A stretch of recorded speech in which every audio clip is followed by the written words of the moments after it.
तो आज बलराम जी का प्राकट्य दिवस तो है ही, उसी के साथ ही साथ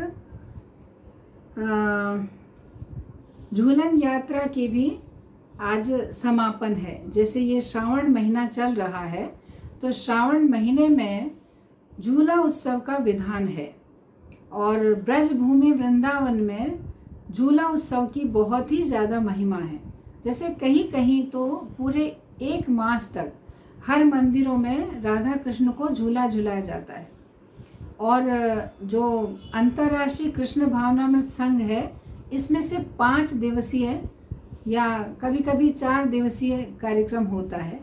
तो एकादशी से लेकर बलराम पूर्णिमा तक होता है।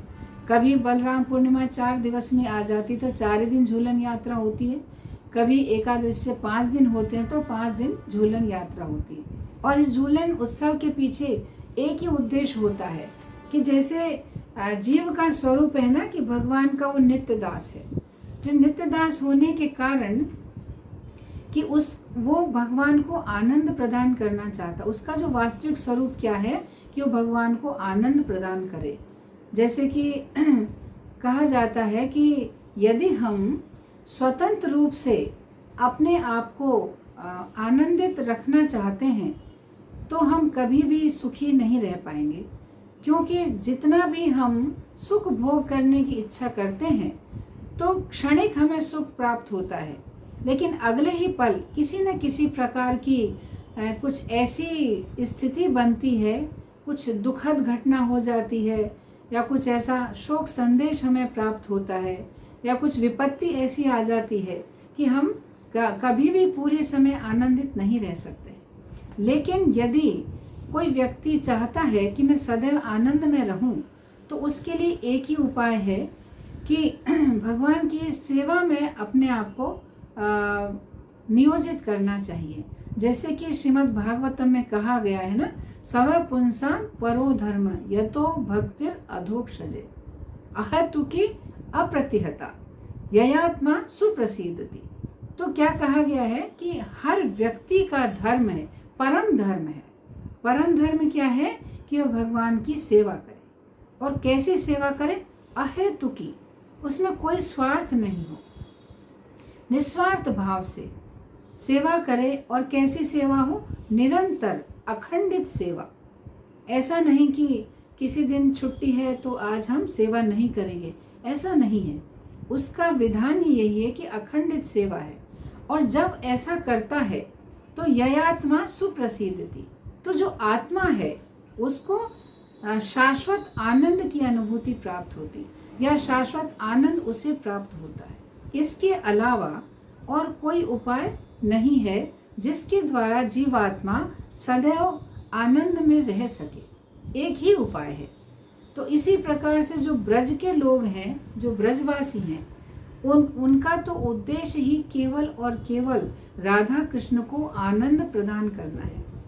हालांकि राधा कृष्ण स्वतः आनंदित हैं, वे तो स्वतः आनंद विग्रह हैं, उन्हें किसी अन्य आनंद की आवश्यकता नहीं है।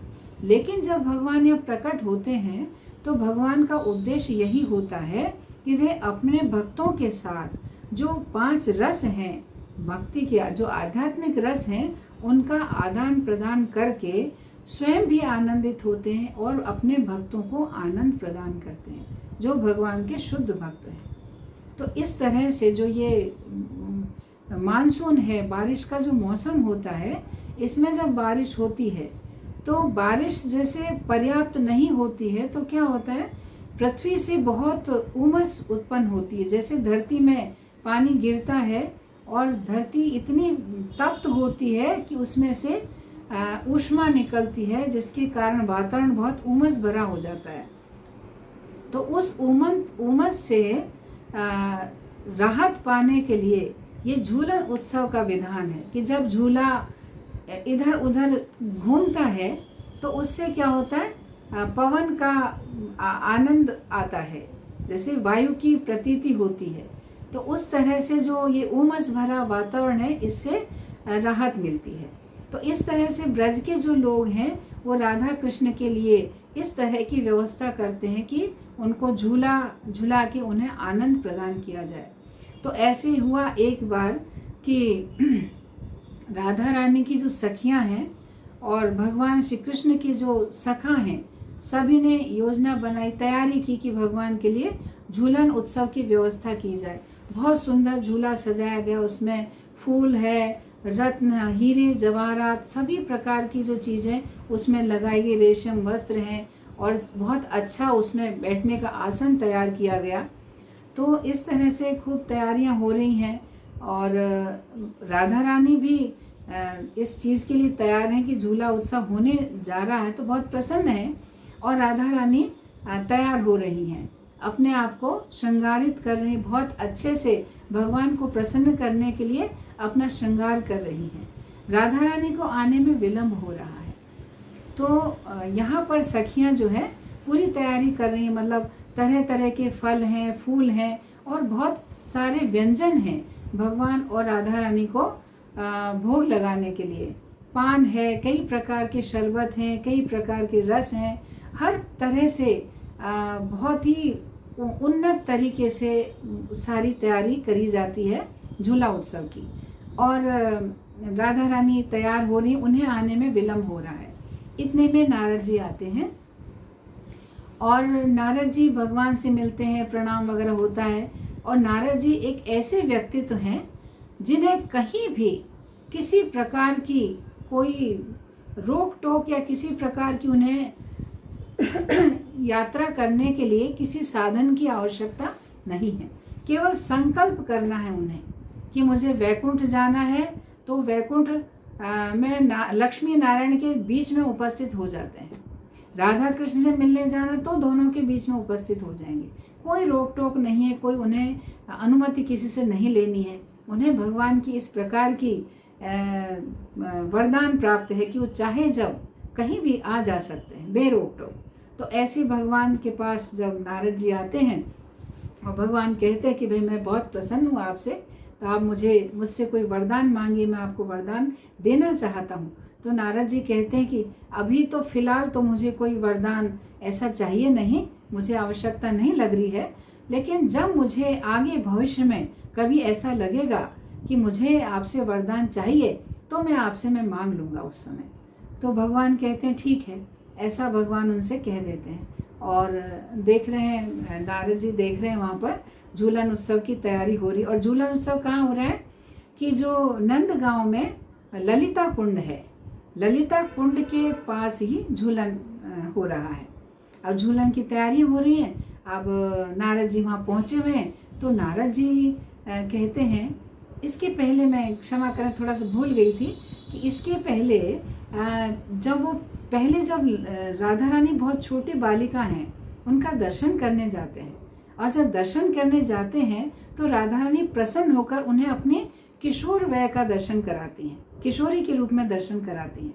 और राधा रानी नारद जी से बहुत प्रसन्न है कि नारद जी बड़े शुद्ध भक्त हैं, तो नारद जी बहुत प्रसन्न हैं, संत हैं। इस तरह से राधा रानी एक बार कृष्ण से कहती हैं कि नारद जी के बारे में बताती हैं कि इस तरह से नारद जी से मेरा मुलाकात हुई और नारद जी बहुत शुद्ध भक्त हैं। तो भगवान कहते हैं कि राधे थोड़ा सावधान रहो इनसे, नारद जी से। तो राधा रानी की क्यों, बहुत अच्छे, इतने अच्छे भक्त हैं, बहुत शुद्ध भक्त हैं, ऐसे साधुओं का तो संग करना चाहिए।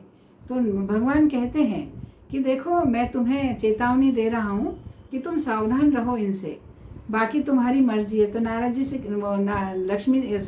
राधा जी कहती नहीं ऐसा कुछ नहीं है, मैं पुनः नारद जी से मिलना चाहूँगी। इस तरह से राधा रानी कहती हैं।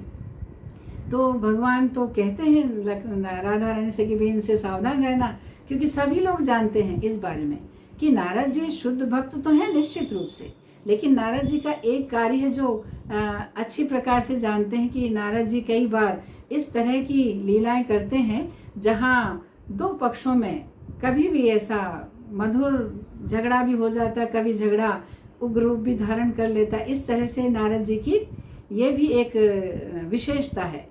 तो भगवान तो राधा रानी को सतर्क करना चाहते हैं, लेकिन कुछ योजना इस तरह की रहती है।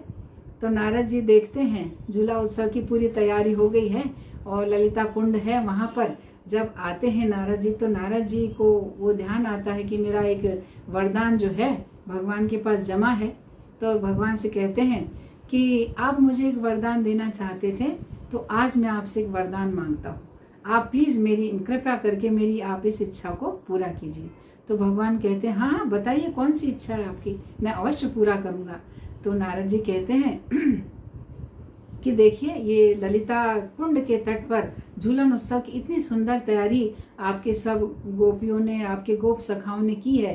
तो ये सारी जो गोपियां हैं ये भी आपसे बहुत स्नेह करती हैं और बहुत शुद्ध भक्ता हैं, ये आपकी बहुत विशेष भक्त हैं ये आपकी। तो मेरी ऐसी इच्छा है कि ये झूला भी तैयार है, तो आप ये ललिता जी के साथ आप इस झूले में आज विराजमान होइए। तो कृष्ण कहते हैं नहीं नहीं, ये झूले तो राधा रानी और मेरे लिए है, तो राधा रानी भी आएंगी तो मैं राधा रानी के साथ इसमें झूला उत्सव संपन्न करेंगे। और तो नारद जी कहते हैं तो आप मेरी इतनी सी इच्छा को स्वीकार नहीं करेंगे? तो फिर भगवान कहते हैं ठीक है भैया, मैंने आपको वरदान दिया है, ठीक है कोई बात नहीं। फिर ललिता जी से कहते हैं कि ललिता चलो झूला उत्सव के लिए तुम इस झूले पर विराजमान हो। तो ललिता कहती नहीं नहीं, ऐसे कैसे हो सकता है, ये तो मेरी स्वामिनी का स्थान है, मैं उस स्थान पर नहीं बैठ सकती हूँ, कदापि नहीं कर सकती मैं ऐसा। तो ललिता देवी जो है मना कर देती हैं। लेकिन भगवान उन्हें समझाते हैं कि हम अपनी प्रसन्नता नहीं देखनी है, हमें ये ऋषिवर की प्रसन्नता देखनी है, क्योंकि नारद जी की इच्छा है। तो एक परम वैष्णव की इच्छा पूरी करने के लिए तुम इस बात को स्वीकार कर लो। तो ललिता मान जाती हैं इस बात के लिए, और बड़ा संकोच होता उन्हें राधा रानी के स्थान पर कृष्ण के साथ बैठने पर, लेकिन वो बैठती हैं और भगवान भी बैठते हैं झूले पर और झूला उत्सव प्रारंभ होता है। तो सारे जो गोपियां हैं मधुर स्वर में भगवान का गुणगान करती, सुंदर सुंदर कीर्तन गाती हैं, झूला उत्सव के गीत गाती हैं, वृंदावन रम्य स्थान दिव्य चिंतामणि धाम, इस प्रकार से मधुर मधुर वहाँ पर गीत संगीत चलता रहता है। तरह तरह के रंगों की वृष्टि करते हैं, पुष्प वृष्टि हो रही है, और इस तरह से खूब आनंद प्रदान करने के लिए सारे लोग तत्पर होते हैं। इतने में नारद जी वहाँ से अदृश्य हो जाते हैं। उन्हें तो 1 सेकंड लगता है, वहाँ से अंतर्धान होते हैं और सीधे वो राधा रानी के सामने उपस्थित हो जाते हैं, तुरंत लैंड हो जाते हैं वहाँ पर। तो फिर राधा रानी उन्हें देखती हैं, प्रणाम करती हैं, कहते हैं आइए आज कैसे आपका आना हुआ। तो फिर नारद जी से कहती हैं राधा रानी कि बस मैं भी झूला उत्सव के लिए जाने की तैयारी करी, मैं तैयार हो रही थी और बस अभी मुझे थोड़ा विलम्ब हो गया और अब झूला उत्सव में मैं जाना चाहती हूँ, तो आइए चलिए। तो नारद जी कहते हैं कि वहाँ आप जाके क्या करेंगे, वहाँ तो झूला उत्सव चालू है, आप यहाँ हैं, आप अपने आप को इतना श्रृंगार कर रही हैं और वहाँ कृष्ण तो ललिता के साथ झूला झूल रहे हैं। नारद जी इस तरह से कहते हैं राधा रानी को। तो राधा रानी बड़ी दुखी हो जाती है कि ऐसा कैसे हो सकता है, मेरे बिना कृष्ण कैसे ललिता के साथ झूला झूल सकते हैं। राधा रानी बहुत दुखी हो जाती है और कहती चलो मेरे साथ, तुम्हें यकीन नहीं होता तो देखो। तो नारद जी राधा रानी को लेकर आते हैं उस स्थान पे, यानी ललिता कुंड पर, और वो देखती हैं दूर से कि वास्तव में ललिता और कृष्ण जो है झूल रहे हैं, और कृष्ण जो है उनके साथ झूल रहे हैं, वो भी मतलब ऐसे अपने आप को बहुत आनंदित महसूस नहीं कर रहे हैं। उन्हें राधा रानी की जो अनुपस्थिति है वो बहुत खल रही है, और वे बार बार देख रहे हैं कि राधा रानी अब तक आई नहीं है, कहाँ हैं, आ रही हैं, इधर उधर वो देख रहे हैं राधा रानी को देखने के लिए। और जो ऐसा देख रहे हैं, तो नारद जी जब देखते हैं भगवान को इधर उधर देखते हुए, तो क्या कहते हैं कि देखो ललिता के साथ झूल रहे हैं और ये देख रहे हैं कि कहीं तुम तो नहीं देख रही हो उनको, कहीं तुम तो नहीं आ गई हो, ऐसा भगवान के लिए नारद जी कहते हैं। तो राधा रानी को बड़ा दुख होता है, और राधा रानी क्या करती हैं, अपना पूरा जो श्रृंगार है, सारे फूल गजरे सब निकाल देती हैं, और उनके जो कर्ण फूल हैं, गले का हार है, सब उनको तोड़ के अस्त व्यस्त कर देती हैं, और बहुत रुदन करते हुए कुंज में चली जाती हैं अंदर, और वहाँ बैठकर बहुत रुदन करती हैं।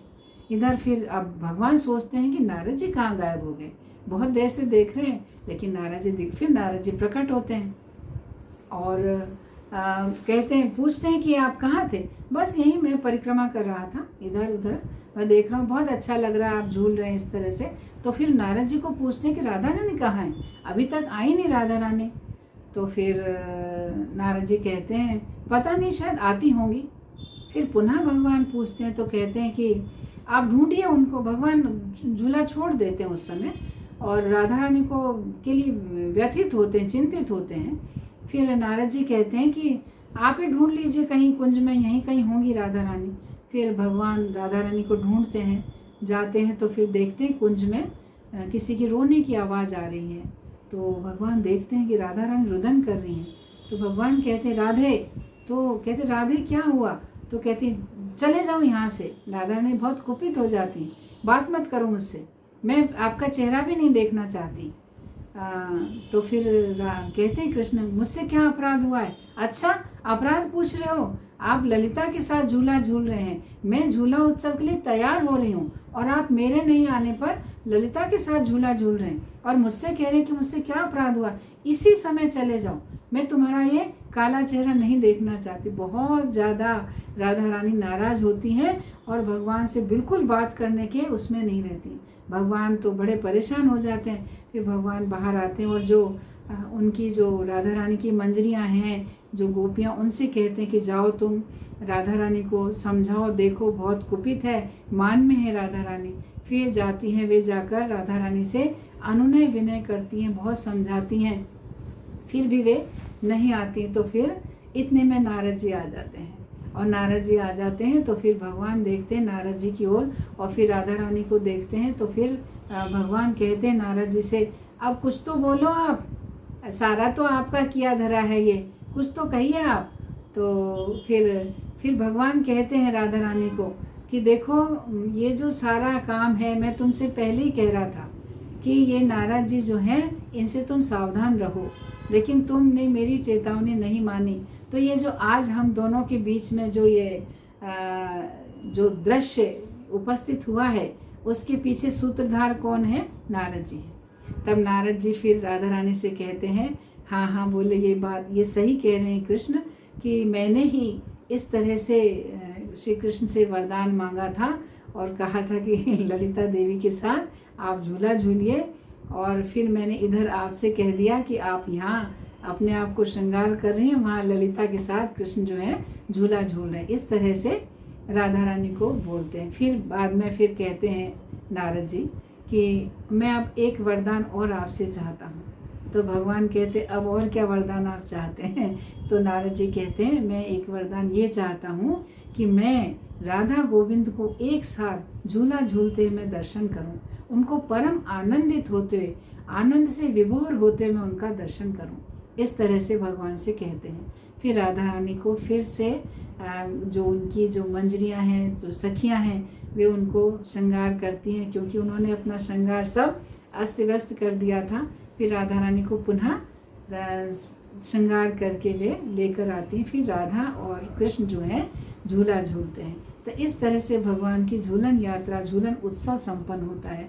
फिर सारी गोपियां हैं जो बहुत आनंदित होकर गीत गाते हैं, नृत्य करते हैं और भगवान को विविध प्रकार के व्यंजनों से राधा और रानी को भोग अर्पण करते हैं, चामर ढुलाते, मोर पंख करते हैं। इस तरह से भगवान श्री राधा कृष्ण को आनंद प्रदान करते हैं। और जब वो भगवान को आनंद प्रदान करते हैं तो भगवान को आनंदित करने से जीवात्मा स्वतः आनंदित हो जाता है। तो सारे ग्वाल बाल गोपियाँ सब बहुत आनंद में मग्न होते हैं, सभी झूला उत्सव का आनंद लेते हैं। तो इस प्रकार से जो ब्रज भूमि वृंदावन धाम है, वहाँ पर श्रावण मास में राधा कृष्ण की प्रसन्नता के लिए इस तरह से झूला उत्सव का आयोजन किया जाता है, जो पूरे मास ही ये चलता रहता है, कहीं कहीं संपूर्ण पूरे मास में चलता है। तो जब भगवान, ऐसे तो भगवान की अभी अप्रकट लीला है, जब प्रकट लीला थी तो भगवान तो नित्य प्रति झूला झूल रहे हैं सावन महीने में, लेकिन अभी जैसे अप्रकट लीला है, फिर भी भगवान की वृंदावन में वो लीलाएं निरंतर चलती रहती। ऐसा नहीं है कि इस समय भगवान की लीलाएं नहीं चल रही। मंदिरों में तो भगवान को झूला उत्सव कराया ही जाता है, लेकिन जो ब्रज भूमि का क्षेत्र है, वृंदावन क्षेत्र है, उसमें वास्तव में भगवान की जो है ये झूला उत्सव लीला चल रही है। जिनको, जो भाग्यशाली जो जीव हैं, भगवान के जो शुद्ध भक्त हैं, वे उनका दर्शन कर पाते हैं, उन झूलन उत्सव में सम्मिलित हो पाते हैं, जो भगवान के शुद्ध भक्त हैं। हमारे जैसे व्यक्ति नहीं। हम तो विग्रह को झूला झुला सकते हैं, वो भी उसके लिए भी भगवान की विशेष कृपा चाहिए। जैसे भगवान तो विग्रह के रूप में मंदिर में होते हैं, हर मंदिर में भगवान उपस्थित होते हैं, लेकिन जब ये झूला उत्सव होता है तो राधा कृष्ण विशेष कृपा करते हैं और जो गर्भगृह रहता है उससे बाहर आते हैं, है ना। छोटे विग्रह प्रकट होते हैं ना, बाहर आते हैं और वो झूले में विराजमान होते हैं। ऐसे तो पुजारी के सिवा कोई भी व्यक्ति भगवान को स्पर्श नहीं कर पाता है, उनकी सेवा नहीं कर पाता है, पुजारी ही सेवा करते हैं। लेकिन झूला उत्सव के समय ये विशेष संधि प्राप्त होती है हर व्यक्ति को कि वो मंदिर में जाकर भगवान को अपने हाथों से झूला झुला सकता है और भगवान को कुछ भेंट दे सकता है, फल दे सकता है, मेवा दे सकता है, कुछ मिठाइयाँ दे सकता है। इस तरह से भगवान की सेवा कर सकता है और भगवान को झूला झुलाकर स्वयं भी आनंद का अनुभव कर सकता है। ऐसे भगवान विशेष कृपा करते हैं। जैसे रथ यात्रा के समय जगन्नाथ जी मंदिर से बाहर आते हैं, सब जीवों पर कृपा करने के लिए आते हैं ना रथ में। ऐसे तो मंदिर में कोई हर व्यक्ति प्रवेश नहीं कर पाता है और दूर से दर्शन कर पाते हैं, दर्शन कभी होते हैं, नहीं भी कर पाते। लेकिन जब रथ यात्रा उत्सव होता है, उसमें जब जगन्नाथ आते हैं बाहर, तो हर व्यक्ति के लिए भगवान का दर्शन सुलभ होता है। क्योंकि मंदिर का ये नियम है कि हिंदू ही मंदिर में प्रवेश कर सकते हैं, अन्य किसी को प्रवेश नहीं होता, ये मंदिर का नियम है। लेकिन जो अन्य है वो कम दर्शन करेंगे। इसके लिए जगन्नाथ जो कृपा करते हैं और रथ यात्रा का आयोजन किया जाता है, जिसमें जगन्नाथ भगवान सड़क पर उतरते हैं अपने रथ में और हर व्यक्ति किसी भी जाति संप्रदाय का हो, किसी भी रंग, कोई भेद नहीं, उसमें हर व्यक्ति भगवान का रथ खींच सकता है, भगवान का दर्शन कर सकता है, कृपा प्राप्त कर सकता है। ऐसे भगवान विशेष कृपा करते हैं हम जीवों पर उत्सवों के माध्यम से।